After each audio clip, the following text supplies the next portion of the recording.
really starts with the desire. Like you have to want to overcome the fear, have that desire. And once you have that desire, then we can always find a way, right?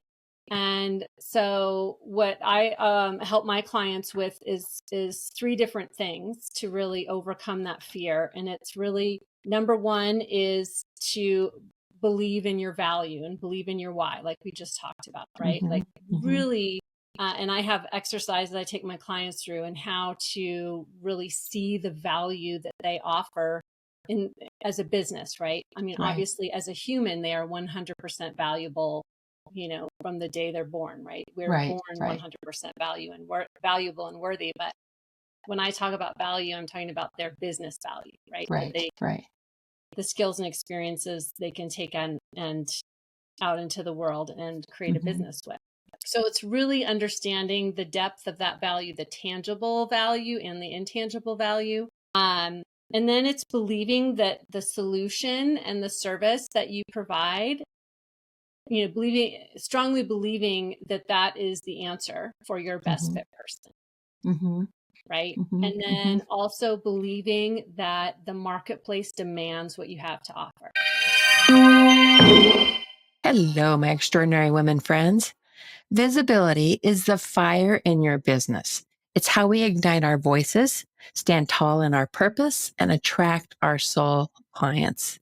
It's through visibility that we grow, not just in reach, but in impact, creating the connections that truly light up our businesses.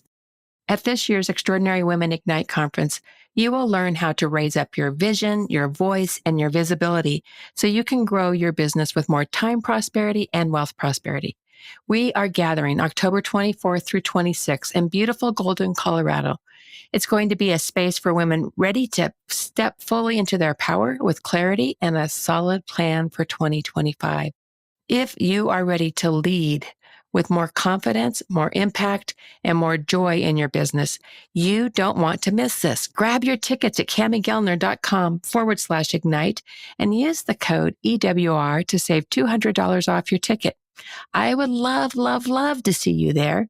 If you're about creating more impact, then this is the room to be in. Now, speaking of visibility, today's guest, Melissa Kellogg Lueck, is here to talk about something so many women struggle with, the fear of being seen. Whether you're just are looking to grow to new levels, the fear of stepping out and really being visible can hold you back from achieving the impact and success you desire. Melissa is the founder and CEO of Avanti Business Academy for Women, and she's passionate about helping women entrepreneurs get comfortable with marketing and visibility so they can break past the $100,000 revenue barrier. In this episode, we dive deep into how the fear of being seen keeps so many women from reaching their potential and how Melissa overcame this fear herself and the steps you can take to start feeling more confident in marketing your business. Melissa is all about freeing women from that fear, and her work has transformed countless businesses. You are going to love what she shares today.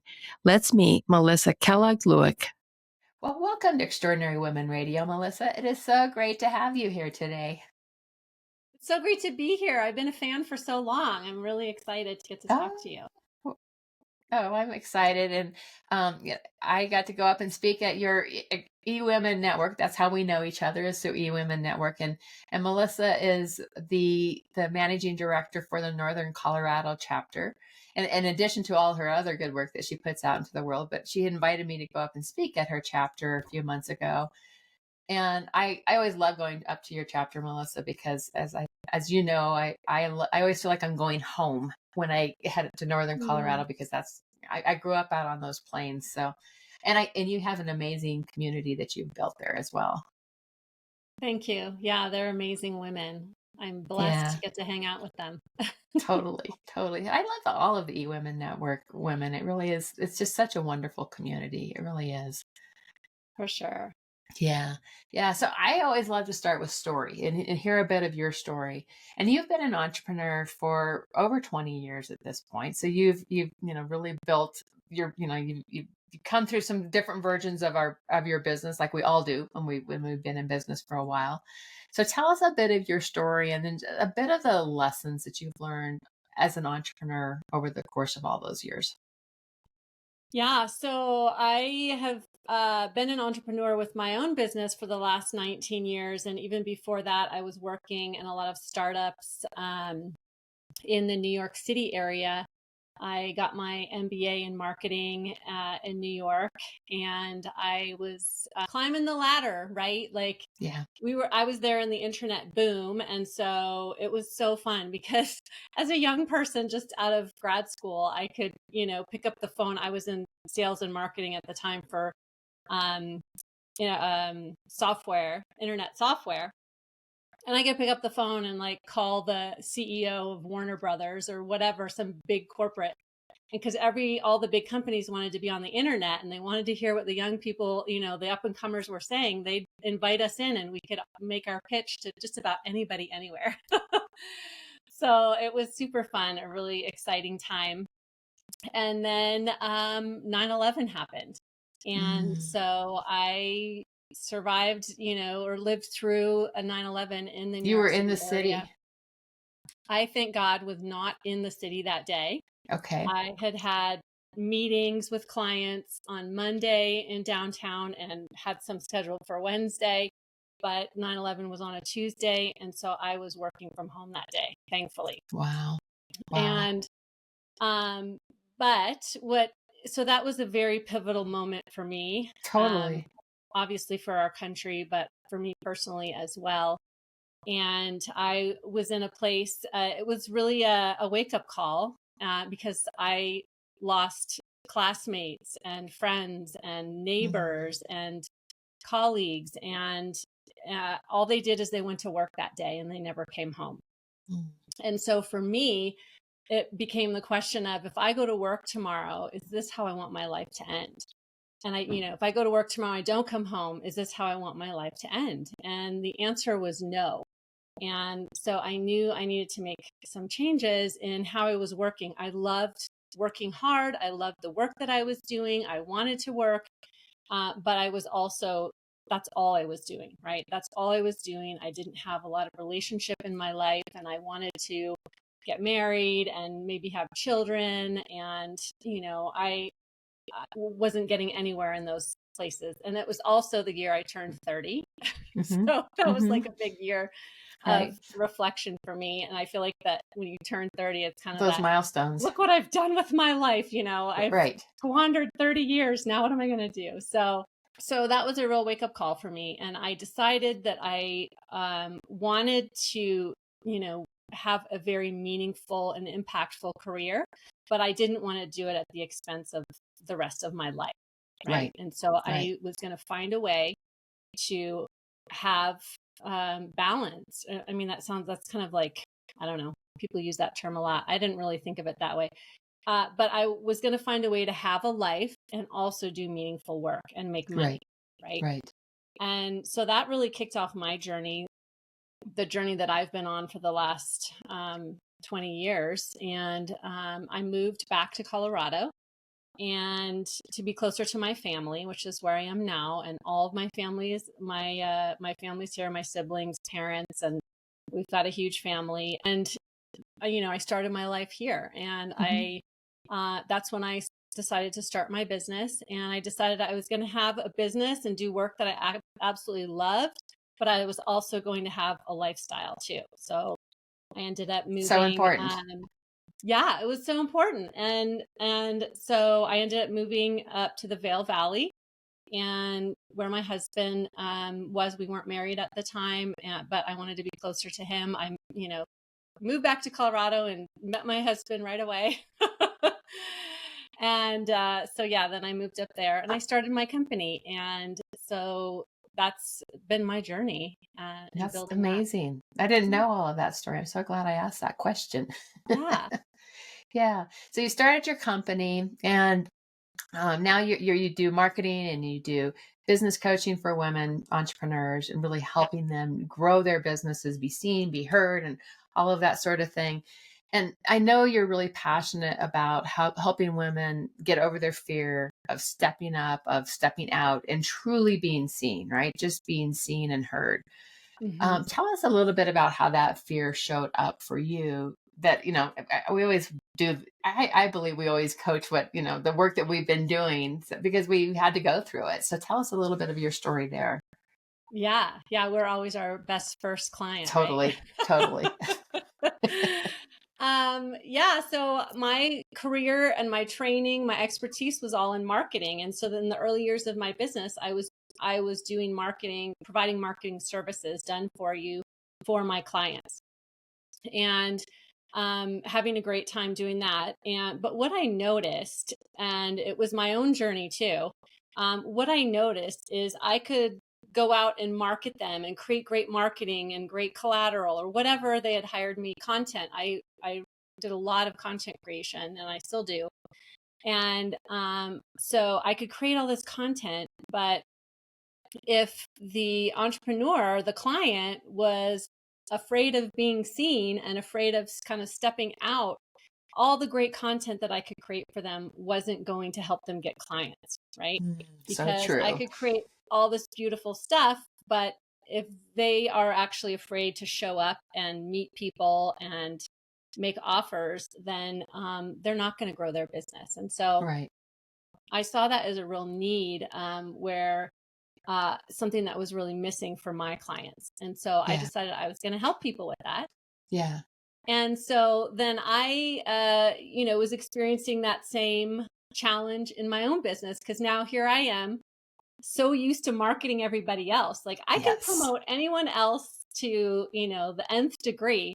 But then when it was time for me to step out from behind the computer, it was like, oh my gosh, this is scary. Yeah. No, I can Right. relate to that totally. I had the same type of an experience where, I used to teach people in the corporate world how to speak and, be seen, be heard, get on, all their messaging and all that sort of thing that I used to teach our thought leaders in the corporate world. And then when I became an entrepreneur, it was like, oh, I need to do that now. It takes a lot of courage to get through that. Yeah. Yeah. It's a vulnerability piece when we Yeah. are stepping out. And I think for us as women, it's for us stepping out and saying, I have something valuable to offer. Mm-hmm. Yep. And that's it's risky. It's scary, right? To Totally. just own that. Totally. So how did you get past that when you felt it? Well, I think for me, it was really developing and grounding. And I still have to do this. This is still the work we all have to do because we all get to new levels. It still is really grounding in my why and why I want to do this. Yeah. And for me, that's kind of how I pivoted to serving women primarily, is because I saw that in myself. I saw that in the other women in my life, my family, where they just, were like didn't, have the opportunity. The women in my family didn't, like my mother, my grandmother, didn't ever have the opportunity to own their value and to, have a business or really explore that capability that they have. That, I believe they had. And so I never wanted to be that woman that didn't have the opportunity to support herself, to make money and be reliant on a man. And so for me, I wanted to offer that opportunity for any woman to have financial freedom and to create that through entrepreneurship. Yeah. Yeah. I definitely believe that big why really helps us, right? And so when we can declare how we want to make an impact, I think as women, that's our superpower too, right? As we have this desire to make an impact with our work. And when we can really step into that, we do things that we even surprise ourselves with, right? We get past the fear, we move past the things that keep us hesitating. So I think it's really powerful when we tap into that big why. Yeah, I just was speaking to a client of mine, and she had this great story. She said, I was so shy as a child. I didn't want to be the fly on the wall. I wanted to be the shadow of the fly on the wall. Like I couldn't, get far enough into the background, right? Right. Right. And I asked her, like what really changed her, because now she has like 2 YouTube channels and she's podcasting, she's doing all this very visible stuff. And she said it was really connecting. When it first occurred to her, she was, I don't know if it was a volunteer position or a paid position, where she was working with shelter pets. And she, her why at that point for being visible was to help shelter pets get adopted. And so she had this like strong why. I mean, it's not, maybe a overarching lifelong why, but her why for that at that moment was, I've got to help all these shelter pets get adopted, because if they don't, they something bad's going to happen to them. Right. And so that's what spurred her to kind of get over herself, which is often what we have to do, is, take that focus away off of our issues and think about the person, or the animal in her case, that needs us, and go and speak to them. Yeah. Yeah. And that's a great example. It's like, it's like that fire of, I'm going to save pets along the way here. And that means lives for those pets then. So yeah, that's amazing. That's totally amazing. So how do you overcome that debilitating fear? Like when somebody has that, what are some ways that people can really do, when they're worried about what others think of them, and what are ways that they can move beyond that and get into action, I guess? Absolutely. It all starts with belief, and well, even before that, it really starts with the desire. Like you have to want to overcome the fear, have that desire. And once you have that desire, then we can always find a way. Right. And so what I help my clients with is 3 different things to really overcome that fear. And it's really, number 1 is to believe in your value and believe in your why, like we just talked about, right? Like really, and I have exercises I take my clients through, and how to really see the value that they offer as a business, right? I mean, obviously as a human, they are 100% valuable, from the day they're born, right? We're born 100% valuable and worthy. But when I talk about value, I'm talking about their business value, right?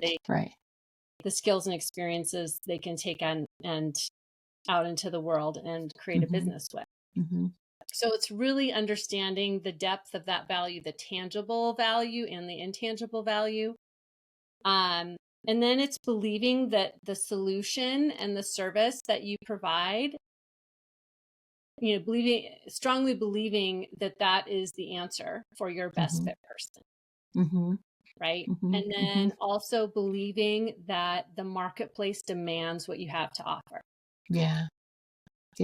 And and it does. I mean, there's people waiting to find, your clients, my clients, they're waiting to find them right now. So that, stepping into it, despite that, the fear of being there, is so important. Yeah. And I think it's just allowing the fear to be there. Sometimes we, there's a lot of talk out in the marketplace that we should conquer or get rid of our fear, right? But for me, what's really worked, and for many of my clients, is really just aligning with the fear, listening to the fear. What does she have to say? What is she most afraid of? And addressing her doubts. And then saying, okay, you can be here, but you're going to sit in the back seat. I'm going to drive the car. But my highest self that really sees the value in what she has to offer is going to drive the bus. But fear is always going to be there at all levels. And what I love what you're talking about here is this very mindset. It's like really working with the mind. That's, what stories are there, and really starting to say, okay, well, let's change this up. Let's change how we're looking at this. And thank you for your concern for me, fear, but I've got this. Yeah. I love that. I love it. And I think it's really obvious, like, how does the success in our business and how does this relate to, getting past our fear how does it relate to being successful in our business and really creating more dollars in our business? Yeah. So when we are able to really ground in our why and believe what we have to offer is valuable, then anything we do from that point, all the actions that we take from that point are highly valuable actions, right? Valuable meaning they are higher quality, higher service of those that we can help. And they're focused on service rather than focused on fear, right? Yeah. Yeah. And so it can't help but get greater results for our clients and those that we help. And so as a result of that, we make more money, right? And we're more successful as far as satisfaction and fulfillment, as well as financially, right? Yeah. Yeah. I so agree with that. And I think of when we start to, I mean, one of the things that when I was working with my own fear, I was fearful of being on stages, right? And so that was, very early on. I've been teaching people to be on stages for a long time, but then it was time for me to be on stages. It was like, whoa, I don't know, I want to do this. And what happened was somebody said to me, it's not about you. It's about the people in the audience. And it was like, okay, that changed everything because it was of service to the people in the audience to be able to say, okay, I can help these people in the audience if I quit this silly game that I'm playing and, really step into that. And so I think that that's a really important part of when we show up to serve. That's how we really break through, how we're showing up, and people resonate with us on a different level when they can feel us, when we're like really, when we're there to show up for them, they feel that. Yeah. Yeah. And we can be honest. I mean, I love the story about being on stage, right? We can be honest with people and say, I'm feeling all the nerves right now, but I'm here because I love you and I want to offer this talk to you. And it was until that's what, when you get past those first steps and you start to stretch into a new space, right? And then you get comfortable in that space and you actually learn to love that space. And then there's a new step to step into somewhere along the way, right? So anytime that we can get more comfortable with the uncomfortable that we find in our businesses, I think that we grow and we evolve that way. Yeah. Yeah. And that's the whole journey of entrepreneurship. It's all just managing discomfort. Exactly. Isn't that the truth? Yeah. Yeah.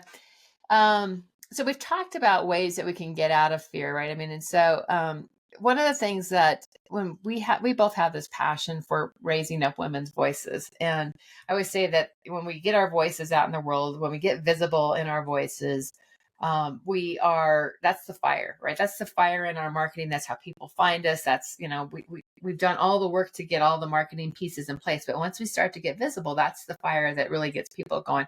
They start to resonate with us. What sparks that passion for you of helping women get their voices out in big ways? What's that impact? Sorry? What's the impact, right? What's and how does it spark that interest for you, that passion? I think, so what sparks it for me is, I do work around building a business and around marketing yourself. But it's just a microcosm of what, the rest of our lives, because how we do one thing is how we do everything. Right. So if I can help one woman to be able to overcome her fear of showing up, whether, in her marketing, and then see success as a result of that, then she's going to show up in other areas of her life bigger too, whether it's in her community, in her family. And so that's really, that ripple effect is what really lights me up. And because I really believe that we as women, there's no better time in history to be a woman in North America. And so the opportunities are so great. And, I think we're in such a generational revolution right now, and it's so interesting. So the more women can be a part of that conversation, and the more women that are free to stand up and be themselves wherever they go and whoever they're talking to, it's a better world. In my view, it's a much better world that way. Oh, I agree. And I think the whole, women really taking on leadership roles with their voice you think about in the world of business, how business is shifting and changing today because women are stepping up and they're creating what it is that they want to create for themselves. And I love your concept of they do that not just in their business, but they go and they do it in other parts of their lives. And that does make for a better world for sure, because we lead differently. We collaborate differently. We build businesses differently. We have some real superpowers that our world needs. And I think that's really exciting. I know that's definitely a big driver for me when I think about how do women really make a difference and an impact in our world. And they have to do it with their voice, right? That's the place where they lead and they show up in different ways. So it's exciting. It's an exciting time to be in the world of entrepreneurship for sure. Yeah, it is. It is. Yeah. In the early years of my career, I worked in male dominated fields, and I always tried to do business like a man. And Yeah, I was I a did miserable too. failure I at was in it. the oil and gas industry, right? So I was like, oh my gosh, I didn't even know there was a feminine part of me until many, many years later. Right? Yeah. And it's our superpower. So I love that. So if the whole world could hear one message from you, what would it be? It would be that every single one of us has value to offer the world, Mm-hmm. and your value, the way you offer it, is what we need. And Yeah. so I just invite you to stand up, stand in that as a believe in yourself, believe that there is plenty of demand in the world for what you have to offer, and go out and find it. Oh, I love it. I so love it. So one of the things I love about you, Melissa, is you play ice hockey. I think that's one of the coolest things ever. So I just think, so what has hockey taught you about the world of business? What do you bring from hockey into the world of business? Oh, that's such a great question, because I am a shameless user of hockey metaphors I love it. in my writing and stuff. So I think what I have learned most from hockey is a game of error. Like, you're always messing up, and it's like Mhm. whichever team messes up the least wins. And so, as a recovering perfectionist, I had to really embrace that fact of the game. Or it really taught me, how to try things and fail at record speed, because it's such a Yeah, dynamic game. It's not like football or things like this where they run set plays. Like, it's always it's shifting and always going, changing. right? You're Yeah, always reacting, and half the times you react and you screw up, and half the times you react and it works out. So yeah, just learning that, making decisions and either failing or winning, it's all part of life. It's all part of the business journey. And yeah, so it's all just about learning, right? And the more yeah. we fail, the more we win and the more we learn. So, Oh, I love that. yeah. That's a great lesson for sure. So where can people learn more about you and your work? So the best place to get to know me is on social media. I'm Yeah. on Facebook and LinkedIn the most, at Melissa Kellogg Lueck, Lueck. And I would love to chat with everybody, and let's get to know each other. And you've got a top podcast too. What's the name of your I do show? have a podcast. What's the And name yeah, of it? so it's the Doing Business Like a Woman podcast. Yay. I love that. Totally love that. Okay. And then the final question I always close with are what are 3 pearls of wisdom you'd like to leave with our audience today?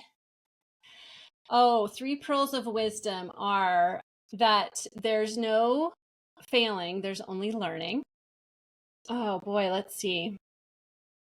Number 2 would be that the best relationship you can ever develop is the relationship you have with yourself.